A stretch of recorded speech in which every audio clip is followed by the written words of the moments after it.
स्वागत है आप सभी दर्शकों का। आप देख रहे हैं पहाड़ की खबरों में अपना उत्तराखंड। आपके साथ मैं हूं कंचन डोगरा और आइए पहाड़ की बहुत ही महत्वपूर्ण खबरें आप तक पहुंचाते हैं। जहां सबसे पहले बात करने जा रहे हैं देहरादून की, जहां पर आज सीएम धामी जो हैं वो अपनी सरकार के 3 साल पूरे होने के कार्यक्रम में इस उपलक्ष्य में रोड शो का आयोजन जो किया जा रहा है उसमें शामिल होने जा रहे हैं। सुबह 11:30 बजे रोड शो होने वाला है। इस रोड शो में सीएम धामी शामिल होंगे। हाथीबड़कला पुलिस चौकी से सर्वे स्टेडियम तक रोड शो किया जाएगा। रोड शो के बाद में सर्वे स्टेडियम में सीएम धामी बहुउद्देशीय शिविर का उद्घाटन करेंगे। 23 मार्च को धामी सरकार को 3 साल पूरे हो गए हैं, जिसके बाद आप देख रहे हैं प्रदेश भर में जश्न मनाया जा रहा है। साथ ही प्रदेश सरकार के 3 साल पूरे होने पर जो उपलब्धियां हासिल की गई हैं वो जनता तक पहुंचाई जा रही है।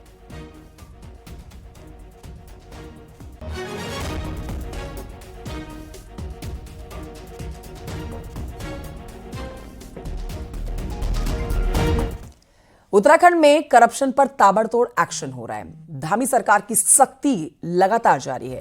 सीएम धामी शुक्रवार को 1064 हेल्पलाइन की समीक्षा करने के लिए पहुंचे। बैठक की गई जिसमें जानकारी दी गई कि बीते दिनों 3 सालों में रिश्वत की 66 घटनाएं सामने आई हैं। 72 भ्रष्टाचारियों को हिरासत में लिया गया है। राजस्व विभाग, पुलिस और विद्युत विभाग में सबसे अधिक कर्मचारी भ्रष्टाचार में लिप्त पाए गए हैं, जिन्हें पकड़ा गया है। मीटिंग में मुख्यमंत्री ने कहा कि भ्रष्टाचार मुक्त उत्तराखंड के लिए सभी विभागों के द्वारा अपने स्तर से प्रयास किए जाएं। मुख्यमंत्री ने एक ही स्थान पर लंबे समय से तैनात अधिकारियों और कर्मचारियों का समय समय पर ट्रांसफर करने के लिए भी निर्देश दे डाले।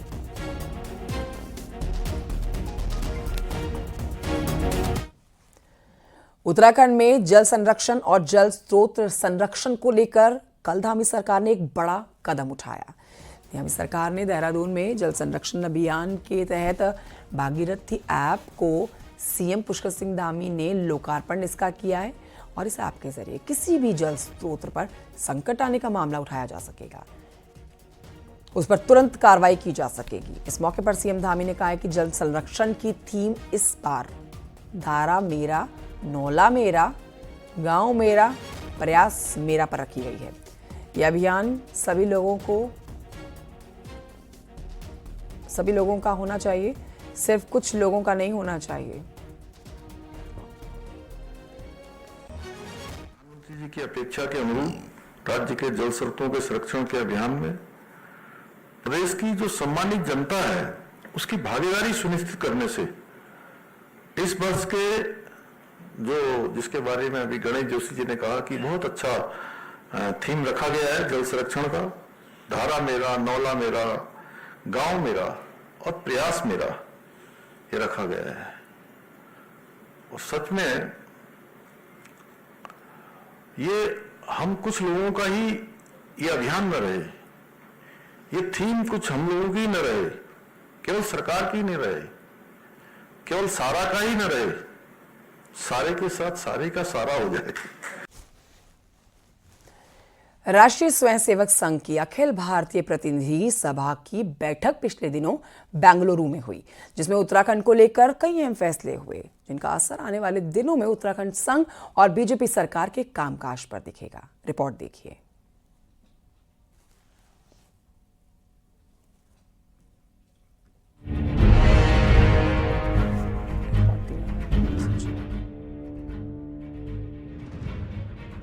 तेजी से धार्मिक बदलाव हो रहे हैं। छोटे छोटे कस्बों की डेमोग्राफी बदल रही है। देवभूमि में मजारों से लेकर मस्जिद और मदरसों की संख्या भी बढ़ रही है, जिसे लेकर राष्ट्रीय स्वयंसेवक संघ बेहद चिंतित है। चीन और नेपाल की इंटरनेशनल सीमा से लगे राज्य में हो रहे डेमोग्राफिकल बदलावों से संघ इतना चिंतित है कि ये मुद्दा संघ की सबसे बड़ी बैठक यानी अखिल भारतीय प्रतिनिधि सभा की बैठक का भी मुद्दा बन गया। कई प्रकार की जो है इन्फिल्ट्रेशन यहाँ पर हो जाता है, तो उसको रोका जाएगा। और ताकि क्योंकि वो यहाँ पर सब प्रकार की गंदगी वो लोग फैला देते हैं, फिर है ना, हमारे युवा को जो है नशे की गिरफ्त में डालते हैं पहले, फिर यहाँ आकर के ज़मीनें खरीद लेते हैं, ज़मीन खरीद के बसते, एक आदमी बच जाता है, फिर वो कई लोगों को बसा देते हैं। जाहिर है संघ इस बात से चिंतित है, इसीलिए संघ ने अपनी 1500 से ज्यादा शाखाओं के जरिए हिंदू समाज के बीच घर घर संपर्क अभियान चलाने का ऐलान कर डाला, ताकि देवभूमि में जमीन खरीदकर इसे कब्जाने की चाहत रखने वाले लोगों को उत्तराखंड में जमीन बेचने वाले ही न मिले। ये लैंड जिहाद का जो मामला है ये बहुत मतलब उत्तराखंड जैसे सीमावर्ती राज्य के लिए आने वाले भविष्य के लिए खतरा है। इसलिए इसके लिए संघ लगातार निरंतर अपने अभियान चलाता रहता है, क्योंकि राष्ट्रीय स्तर पर जो ये प्रतिनिधि सभा की बैठक में इस पर चर्चा हो न हो, लेकिन लोकल स्तर पर है। साफ है, संघ ने अपने लक्ष्य तय कर दिए हैं, जिसके लिए सरकार को भी संघ कड़े सुझाव देने का मन बना रहा है, ताकि यूसीसी और धर्मांतरण की ही तरह जमीनों के संबंध में भी कड़ा कानून लाया जा सके, जिससे देवभूमि का मूल स्वरूप बचा रहे। हल्द्वानी से न्यूज़ 18 के लिए शैलेंद्र नेगी की रिपोर्ट। उत्तराखंड के नए मुख्य सचिव की बात करेंगे, जो कि आनंद वर्धन होंगे।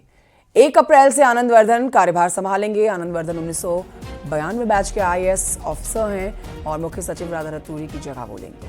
राधा रतूड़ी 31 मार्च को रिटायर हो रही हैं। राधा रतूड़ी को 2 बार एक्सटेंशन मिल चुका है। अब जो नाम सामने आ रहा है वो आनंद वर्धन का है, जिस पर मोहर लग चुकी है। आनंद वर्धन यूपी के दौरान रामपुर इटावा के DM रह चुके हैं, तो उत्तराखंड बनने के बाद हरिद्वार, पौड़ी और नैनीताल के DM भी रह चुके हैं। यही नहीं, साल 2010 के हरिद्वार महाकुंभ में आनंद वर्धन भी मेलाधिकारी रहे। आनंद वर्धन राज्यपाल के सचिव के साथ कई विभागों के सचिव की जिम्मेदारी संभाल चुके हैं।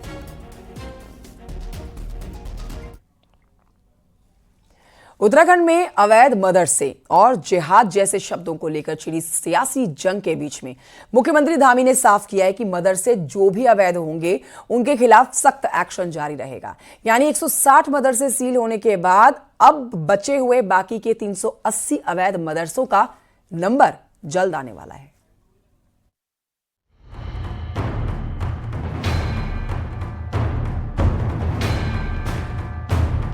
उत्तराखंड में दिसंबर 2024 में मदरसा बोर्ड, अल्पसंख्यक कल्याण विभाग और समाज कल्याण विभाग ने वेरिफिकेशन किया तो 414 मदरसे वैध और 529 अवैध मदरसे पाए गए।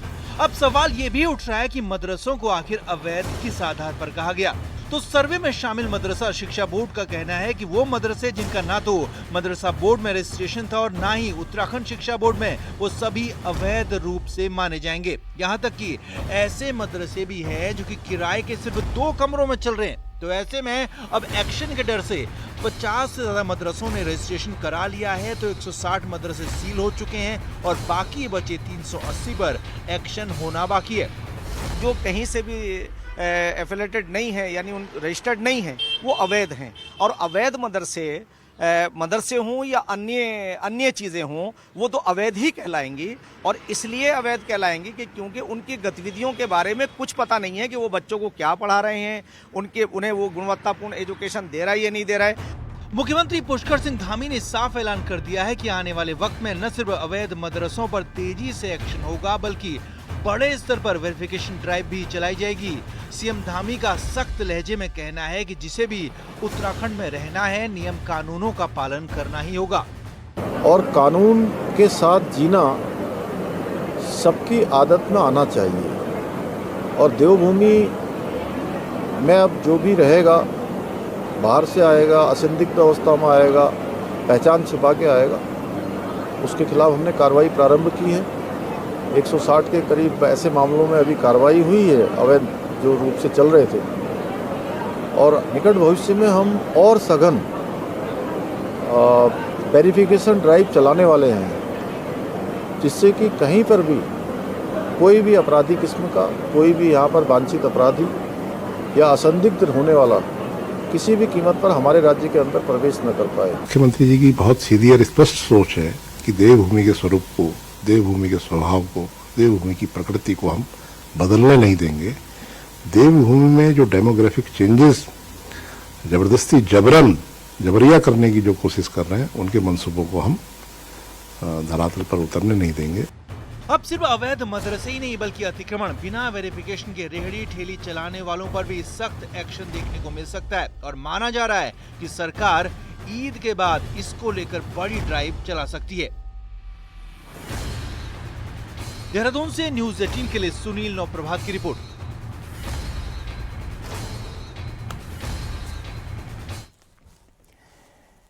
उत्तराखंड में प्राइवेट स्कूलों में बढ़ाई गई फीस का मुद्दा अब राजनीतिक रंग लेने जा रहा है।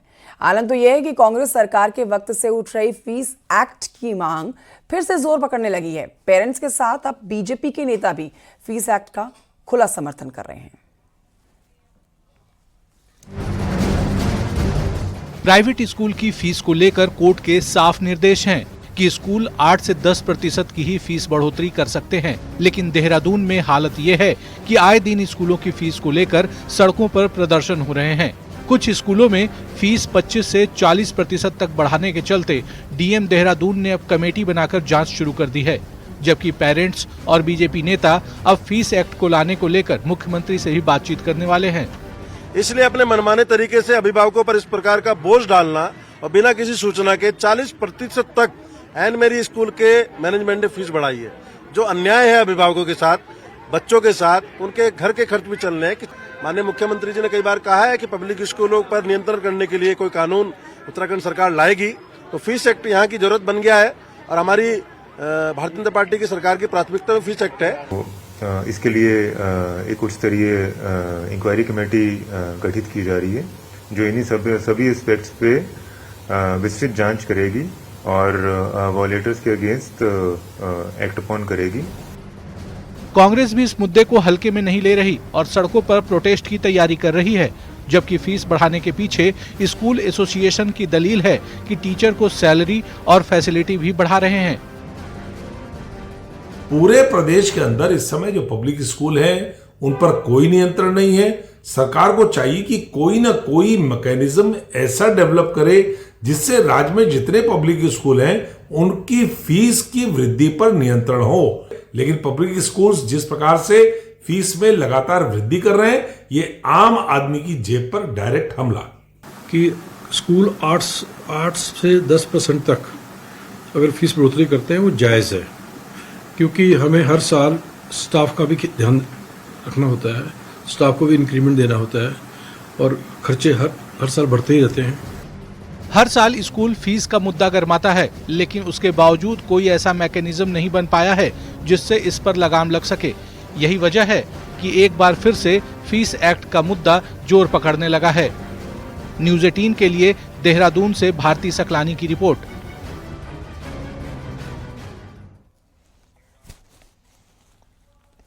खबर पिथौरागढ़ से, जहां पर शिक्षा व्यवस्था पूरी तरह से पटरी से उतरी हुई है।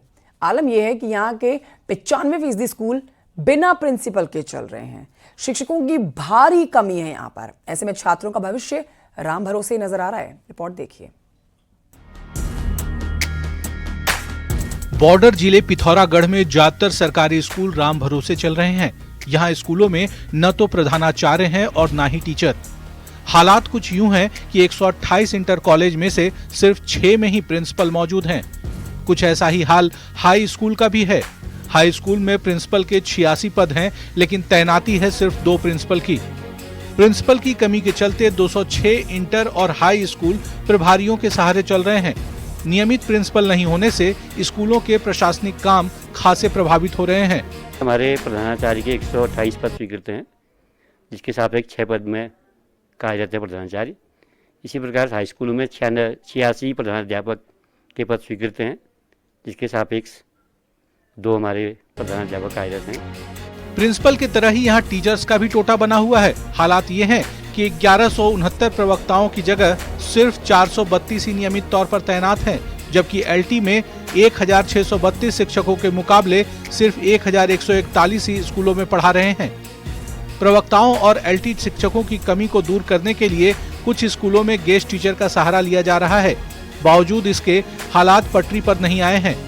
अधिकतर स्कूलों में शिक्षकों को प्रभारी प्रिंसिपल बनाया गया है, जिससे उन पर काम का दोहरा बोझ पड़ रहा है। अध्यापक के नहीं होने के कारण वहाँ से लोगों का पलायन लगातार आपका बढ़ रहा है। और जो छोटे छोटे जो कस्बे हैं, जहाँ लोग इस आशा के साथ आ रहे हैं कि शायद वहाँ उनके बच्चों को अध्यापक मिल जाएंगे सरकारी विद्यालयों में, वहाँ भी आपका नहीं मिल रहा है। तो आदमी एकदम आपका ठगा सा है। शिक्षा व्यवस्था की बदहाली की मार दूर दराज के स्कूलों में ज्यादा पड़ रही है। नतीजा ये है कि बेहतर एजुकेशन की चाह में स्टूडेंट्स को न चाहते हुए भी शहरी इलाकों की ओर पलायन करना पड़ रहा है। असल में बीते कुछ सालों में पहाड़ से प्रिंसिपल और टीचर्स भारी संख्या में मैदानी इलाकों में ट्रांसफर हुए हैं, लेकिन यहां आने वालों की संख्या नहीं के बराबर रही है। न्यूज़ 18 के लिए पिथौरागढ़ से विजयवर्धन उप्रेती की रिपोर्ट।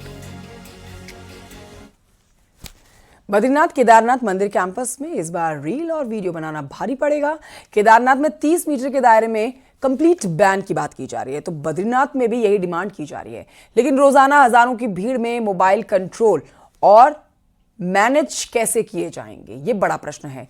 जबकि पहले भी ये नियम लागू हो चुका है, अब ये नियम कैसे लागू होगा, इसे कैसे पूरा किया जाएगा, ये प्रश्न है। रिपोर्ट देखिए।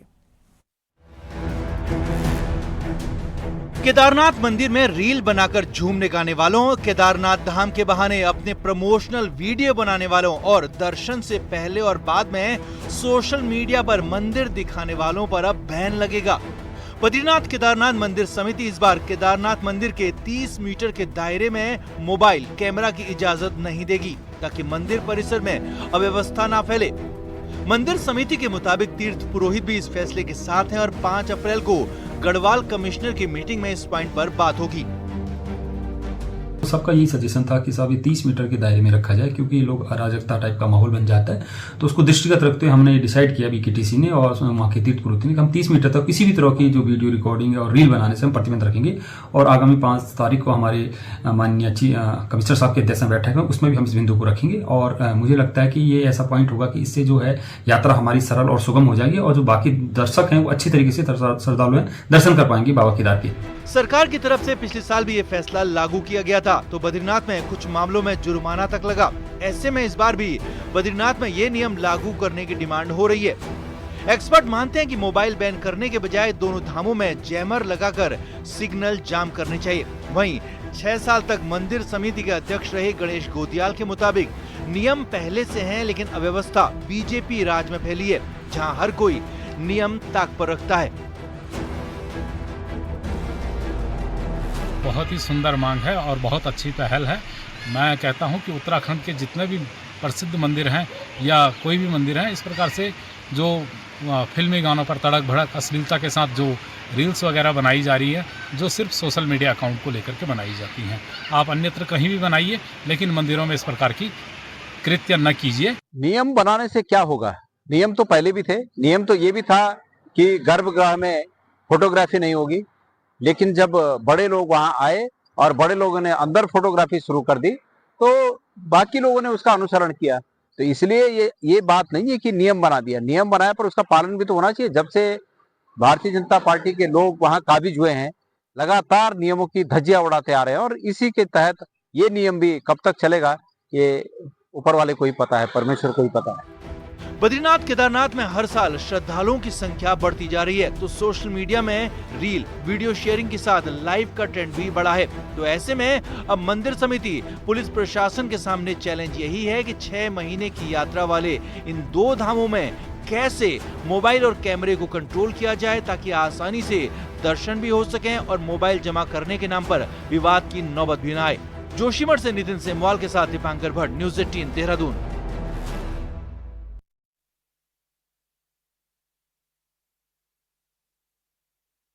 मार्ग से बर्फ हटाने का काम फिलहाल चल रहा है।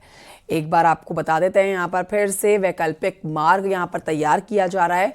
ये वैकल्पिक मार्ग जो है वो भीमबली से रामबाड़ा और गुरुड़ चट्टी तक बनाया जा रहा है। इसके लिए बर्फ हटाई जा रही है और रास्ता तैयार किया जा रहा है। माना जा रहा है कि अप्रैल के महीने में इस पूरे रास्ते को तैयार कर लिया जाएगा। 2 मई से यात्रा शुरू हो रही है, उससे पहले रास्ता साफ कर दिया जाएगा, ताकि पैदल रास्ते की दूरी कम की जा सके और इस रास्ते का इस्तेमाल किया जा सके।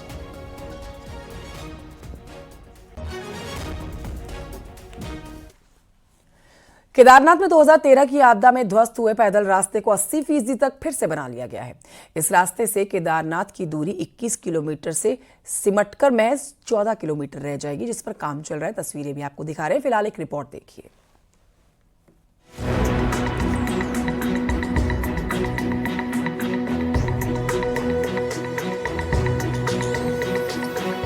ये है केदारनाथ धाम में रामबाड़ा से गरुड़ चट्टी तक जाने वाला पैदल रास्ता, जिसको बनाने के लिए इन दिनों युद्ध स्तर पर काम चल रहा है। करीब 6 किलोमीटर का ये वही रास्ता है जो 2013 की केदारनाथ आपदा में पूरी तरह ध्वस्त हो गया था। आपदा के करीब 12 साल बाद एक बार फिर इस पैदल रूट को रिस्टोर करने का काम हो रहा है। ये रास्ता बनता है तो केदारनाथ की पैदल दूरी सिमटकर महज 14 किलोमीटर हो जाएगी। वर्तमान में केदारनाथ जाने के लिए जिस पैदल रास्ते का प्रयोग किया जा रहा है उससे केदारनाथ तक पहुंचने के लिए 21 किलोमीटर का सफर तय करना पड़ता है। हम लोग प्रयास ये कर रहे हैं कि जो पुराना रास्ता जो 2013 में वॉश आउट हो गया था रामबाड़ा से गरुड़ चट्टी वाला, वो शॉर्ट भी पड़ता है, उसका काम पहले से चालू है। हम लोग ये प्रयास कर रहे हैं कि इस साल यात्रा शुरू होने से पहले उसको कर ले जाएं। बीच में 2-3 बार बर्फबारी हो गई, इसकी वजह से लेबर वहां पे काम नहीं कर पा रहे हैं। कुछ पोर्शन में हार्ड रॉक भी थे, लेकिन मशीनें हैं वहां पे, हमारे पूरी टीम भी वहां पे है, लेबर भी काम कर रहे हैं। मुझे उम्मीद है कि हम यात्रा शुरू होने से पहले उसकी कटिंग कर ले जाएंगे। गढ़वाल कमिश्नर विनय शंकर पांडे का कहना है कि पैदल रास्ता बनाने का काम 80% तक हो चुका है। मौसम ने साथ दिया तो जल्द ही इस पर रेलिंग लगाने का काम शुरू हो जाएगा। मौके की परिस्थितियों को देख प्रशासन इसे या तो वन वे ट्रैफिक के रूप में भी प्रयोग कर सकता है या फिर इस मार्ग को केवल घोड़ा खच्चरों के आवागमन के लिए चालू किया जा सकता है। वो काम चल रहा है। मुनकटिया वाला जो रूट था, जो पुराना रास्ता था गौरी कुंड से, जो 2013 की आपदा में पूरी तरह से नष्ट हो गया था, उसमें कटिंग का काम करीब 80% पूरा हो चुका है और हम लोग कोशिश कर रहे हैं कि इस यात्रा के पहले उसको पूरा कर लें। बहरहाल ये रूट तैयार हुआ तो चाहे इसे वन वे ट्रैफिक के रूप में प्रयोग करें या घोड़ा खच्चरों के आवागमन के लिए, दोनों ही सूरत में पैदल यात्रियों को बड़ी सहूलियत मिलेगी, क्योंकि केदारनाथ यात्रा में घोड़ा खच्चरों और यात्रियों के एक साथ एक ही रास्ते पर चलने के कारण यात्रियों को अनेक दिक्कतों का सामना करना पड़ता है। दुर्घटना का खतरा अलग से रहता है। रुद्रप्रयाग से संदीप के साथ देहरादून से सुनील नवप्रभात की रिपोर्ट। हरिद्वार के चंडीघाट पुल पर देर रात एक ट्रक और पिकअप में आमने सामने टक्कर हो गई और इस टक्कर में पिकअप का ड्राइवर घायल हो गया। अस्पताल में भर्ती कराया गया है। ट्रक हरिद्वार से नजीबाबाद की ओर जा रहा था। पिकअप गाड़ी सामने से आ रही थी। अचानक से अनियंत्रित होकर गाड़ी ट्रक से कूद जाती है, टक्कर खा जाती है और सड़क पर हादसा होने से ट्रैफिक बाधित हो जाता है। हालांकि थोड़ी देर के बाद ट्रैफिक पुलिस ने रास्ता साफ करवा के ट्रैफिक को चलाया और मामले की छानबीन शुरू कर दी है।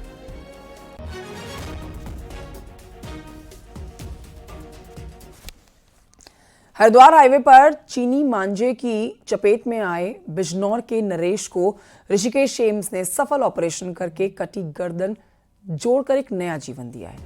यूपी में बिजनौर के रहने वाले नरेश कुमार बाइक से हरिद्वार हाईवे से जा रहे थे कि तभी चीनी मांझे की चपेट में आ गए और घायल हो गए। गर्दन उनकी कट गई थी। एम्स के ट्रॉमा सेंटर में भर्ती कराए गए थे। डॉक्टरों ने ऑपरेट किया है और अब नया जीवन दिया है। मैं बिटिया की दवाई लेने के लिए जा रहा था। मांझा था, मांझा आया 7-8 की स्पीड पे मेरी गाड़ी थी और किसी ने मांझा खींचा तो और ज़्यादा कट गई गर्दन। इतना मैं उतरा के मैंने मांझा निकाला तो गर्दन मेरी। उत्तरकाशी के ज्ञानसू सालड़ ऊपरी कोट रोड कई सालों से खस्ता हाल में है, जिससे यहाँ पर जो लोग रहते हैं या इस रास्ते को जो पार करते हैं, ग्रामीण जो हैं, यात्री जो यहाँ पहुँचते हैं, वो परेशानियों का सामना करना पड़ता है उन्हें। इस क्षेत्र में प्रसिद्ध जगन्नाथ मंदिर के दर्शन करने के लिए दूसरे राज्यों से भी श्रद्धालु पहुँचते हैं, लेकिन सड़क की बदहाल खस्ता हाल देख के लोग परेशान हो जाते हैं। बदहाल सड़क पर बने हुए गड्ढे हादसों को न्योता देते हैं।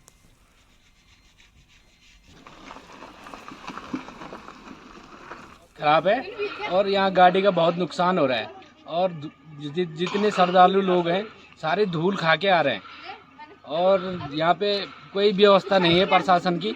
वैसे प्रशासन की व्यवस्था होनी चाहिए थी। सड़क में बहुत गड्ढे हैं। ज्ञानसू से आपके उपरकोट तक यहाँ पे रोड के बहुत बुरे हाल हैं, जो कि प्रशासन इस पे ध्यान नहीं दे रहा है। यहाँ पे श्रद्धालु लोग आ रहे हैं, देख रहे हैं, दुनिया भर की धूल खा रहे हैं। ये प्रशासन की बहुत सारी कमी है। और अब आपको बताते हैं, रामनगर के कन्या में लगातार गुलदार की धमक देखने को मिल रही है। यहाँ के धर्मपुर नफनिया में गुलदार दिखने से लोग डर के साए में जीने को मजबूर हैं। तस्वीरें भी आपके सामने हैं, सीसीटीवी में तस्वीरें जो रिकॉर्ड हुई हैं गुलदार की, उन लोगों को डर के साए में जीने पर मजबूर कर रही है। गुलदार आराम से चहलकदमी करता हुआ आपको नजर आएगा इस वीडियो के अंदर। घर के बाहर का ये वीडियो है जहां आप देखेंगे रिकॉर्ड तस्वीरों के अंदर गुलदार बहुत ही आराम से चहलकदमी कर रहा है और डर के साए में आसपास के लोग हैं।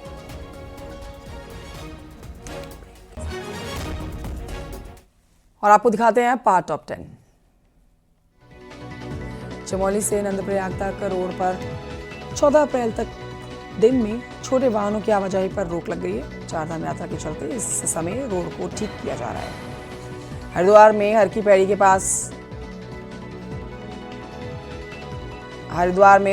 के पास में भीड़ ने एक युवक की पिटाई कर दी है। युवक पर मोबाइल चोरी करने का आरोप लगाया है। विकास नगर की सहसपुर पुलिस ने 2 पशु चोरों को गिरफ्तार किया है। आरोपियों ने 3 भैंस और पशुओं को बेचा था, जिसका कैश बरामद हुआ। पिथौरागढ़ के कृष्णापुरी में पेयजल संकट से उपभोक्ता नाराज हो गए हैं। नाराज उपभोक्ताओं ने डीएम ऑफिस पहुंचकर प्रदर्शन किया। हरिद्वार के ट्रैवल कारोबारी चारधाम यात्रा में रजिस्ट्रेशन व्यवस्था का विरोध कर रहे हैं। जल्द एक प्रतिनिधिमंडल मुख्यमंत्री से मुलाकात कर सकता है। ऋषिकेश की सड़कों पर घूमते आवारा पशुओं से आए दिन होती हैं दुर्घटनाएं। निगम के बोर्ड मीटिंग में पार्षद उठा चुके हैं इस मुद्दे को। उत्तराखंड सरकार के 3 साल पूरे होने पर हरिद्वार के धिरवाली में बहुउद्देशीय शिविर का आयोजन किया गया, जिसमें लोगों की समस्याओं को सुना गया। चाइना बॉर्डर के करीब रहने वाले गुंजी के ग्रामीणों ने हो रहे निर्माण कार्यों को लेकर नाराजगी जताई और पिथौरागढ़ डीएम ऑफिस पहुंचकर विरोध दर्ज कराया। सेना में विशिष्ट सेवा के लिए सम्मानित और एसएसबी में कमांडेंट रहे पुरुषोत्तम पाटनी का 85 वर्ष की आयु में गुरुवार को निधन हो गया। और हरिद्वार के सिडकुल की निजी कंपनी में कैबिनेट मंत्री रेखा आर्य पहुंची हैं। कई महिलाओं को ग्रेजुएट सर्टिफिकेट बांटे। वक्त एक छोटे से ब्रेक का है, कहीं मत जाइए, हेडलाइंस के साथ लौट रहे हैं।